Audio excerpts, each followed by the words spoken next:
बता चुका हूँ कि इसके 3 नाम हैं, ग़ज़वा अहज़ाब, ग़ज़वा खंदक और सबा मसाजिद।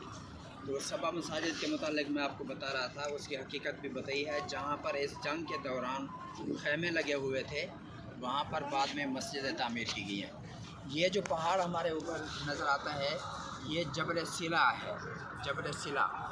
इसके बैक साइड पे आपका होटल भी है और उधर उस वक्त मदीना मुनव्वरा शहर था। आप सल्लल्लाहु अलैहि वसल्लम के शहर के साथ, मदीना के साथ ये जगह जो है पहाड़ी की, ये दिफाई पोजीशन में ये पहाड़ी थी। और दाएं और बाएं खजूरों के बागात थे जो दूसरी साइड है मदीना मुनव्वरा की, उनको क्रॉस करना मुश्किल था। घने बागात थे, वो गहरे थे बहुत ज़्यादा। वहाँ से मदीना मुनव्वरा पर हमलावर नहीं हो सकते थे दुश्मन। बहरहाल जहाँ खैमे लगे हुए थे वहाँ मस्जिदें बनाई गई। मस्जिद फतह वो ऊपर है जी। आप सल्लल्लाहु अलैहि वसल्लम उस जगह जो खैमा था उसमें मौजूद थे, तो इस ग़ज़वा की फ़तह की खुशखबरी नाज़िल हुई। और उसके नीचे एक दूसरी मस्जिद है, मस्जिद सलमान फ़ारसी, काले पत्थरों वाली, छोटा सा मेहराब भी नज़र आता है। ये नीचे वाला सुर्ख बोर्ड के सामने वाले साथ वाली, ये मस्जिद सलमान फ़ारसी है। ये बड़ी मस्जिद जो है, ये 2 मस्जिदों की जगह बनाई गई है। मस्जिद अबू बकर सिद्दीक़, मस्जिद उस्मान ज़ुन्नूरैन। उन 2 मस्जिदों को शहीद करके एक बड़े मस्जिद बनाई गई है, मस्जिद जामे और खंदक इसका नाम है। और ये 4 मसाजिद की जगह वो हो गई। 5वीं मस्जिद उमर बिन ख़त्ताब रज़ियल्लाहु अन्हु, हज़रत उमर फ़ारूक रज़ियल्लाहु अन्हु का खैमा इस जगह था। इसके साथ में ये खंदक की जगह है, ये मस्जिद उमर फ़ारूक है। आपके पीछे ये मेहराब नुमा एक और मस्जिद नज़र आती है, मस्जिद अली शेर खुदा रज़ियल्लाहु अन्हु। हज़रत अली रज़ियल्लाहु अन्हु का खैमा इस जगह लगा हुआ था। और जहाँ हमारी बस खड़ी है उसके पीछे एक ग्रिल है, ये लोहे की ग्रिल लगी हुई है। ये मस्जिद साद बिन बाज़ रज़ियल्लाहु अन्हु की जगह है। हज़रत साद बिन बाज़ रज़ियल्लाहु अन्हु वो शख्सियत है जो इस ग़ज़वा में तीर लगने की वजह से ज़ख्मी हो गए और जो बाद में ग़ज़वा ख़त्म हो गया। ग़ज़वा बनु कुरैज़ा के मुहासरे के दौरान इनकी शहादत हुई है। बाद में जब ये शहीद हुए हैं तो आका अलैहिस्सलाम ने फरमाया कि हज़रत साद बिन बाज़ की शहादत के ऊपर अल्लाह ताला का अर्श हिल गया है। जिस कमरे में हज़रत साद बिन बाज़ रज़ियल्लाहु ताला अन्हु की लाश मुबारक रखी हुई थी, आका अलैहिस्सलाम ने वो खाली करवा दिया और ख़ुद अंदर तशरीफ़ ले गए तो पाँव के पंजों के ऊपर चल रहे थे महबूब अलैहिस्सलाम। सहाबा किराम ने पूछा, या रसूलल्लाह सल्लल्लाहु अलैहि वसल्लम, ये क्या वजह हो सकती है, खाली कमरे में आप पंजों के ऊपर चल रहे हैं, इसकी क्या वजह है? आका अलैहिस्सलाम ने फरमाया कि हज़रत साद बिन बाज़ की लाश के ऊपर अल्लाह ताला के इतना फरिश्ते नाज़िल हो चुके हैं कि पाँव धरने की जगह नहीं। जलील कदर साहब हैं। बहरहाल ये 7 मस्जिदें हैं, सबा मसाजिद इसको कहा जाता है। और आप कहेंगे ये पीछे तो हो गया ये पहाड़, इसके दामन में लश्कर इस्लाम। वो खंदक कहाँ खोदी गई?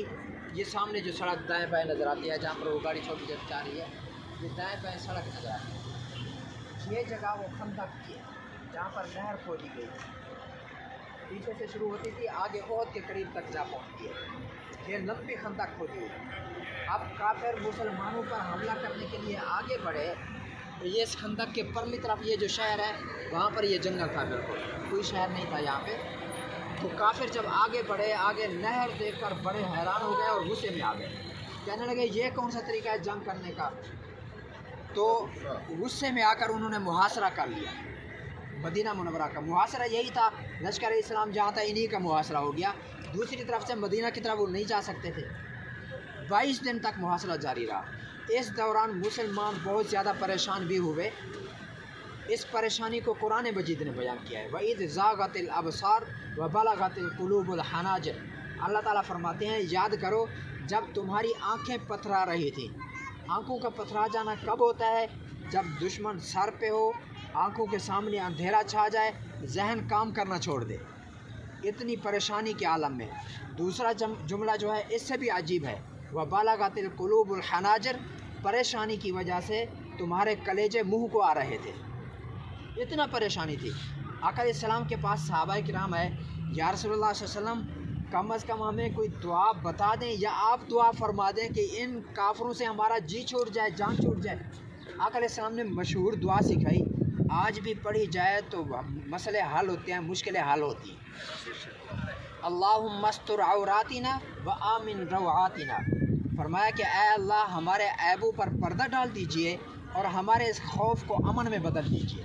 तो अल्लाह ताला ने इस खौफ को अमन में बदला। कैसे बदला? अपने लश्करों में से एक लश्कर भेजा। कौन सा लश्कर? मैं कहा करता हूँ पूरी कायनात अल्लाह ताला का लश्कर है, उसकी मर्ज़ी है वो अबाबिलों से काम लेकर अबरा को हाथियों समेत मरवा दे, उसी की मर्ज़ी है जिखे निमरूद में इब्राहीम अलैहिस्सलाम की परवरिश फरमा दे।